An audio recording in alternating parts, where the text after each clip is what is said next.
Good morning અને હવારના વાગ્યા છે 8:16. પહેરી લીધા છે 20,000 વાળા ચશ્મા, કાળો શર્ટ અને પાછળ કીટ. અમે જવાના સીવી मैं नहीं बताऊंगा। કૂતરાએ કહી દીધું આવજો ટાટા બાય બાય. એલા અહીંયા તો ડીજે વાગે હોય, ડિસ્કો કરવાનું મન થઈ ગયું હોય. આજે જવાનું છે આપણે ગામડે. તો આ શું છે કોમેન્ટમાં જણાવજો. આપણે ચડી ગયા છે હાઈવે અને ગાડી હાલે છે 80. તો આપણે ઘર હાટું થોડોક લેતા જઈએ નાસ્તો. પ્યારો પપ્પે આવીને ગાડીએ બતાડી દીધી એમની ઓકાત. આજ તો ટાંકી ફૂલ કરી નાખી છે. ભાઈએ તો બધાની સાઈડ કાપી નાખી હો. પણ અમે ગામડે જઈ તારે અહીંયા નાસ્તો તો કરવી જ હતી. મને થયું કે મારો ભાઈ પૈસા દેશે, પછી તો મારું ચાલીનું ટાઢું કરી. પછી પોસા પગે નીકળી ગયા ઘર તરફ. આ 2 કોટ પહેર્યો, મેં એક જ ન પહેર્યો. હું કા ન પહેર્યો ખબર છે? કેમ કે મારી પાસે કોટ જ નથી.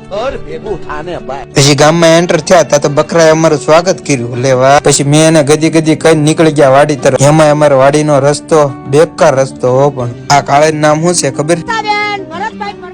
દુનિયાનો શેડો એટલે ઘર.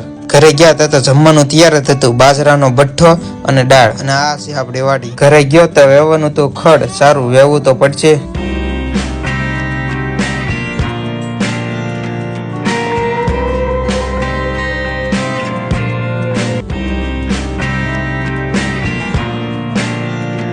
પડી ગઈ છે પાણી પીવાની બ્રેક. હાલો પાછા વેવા મળી.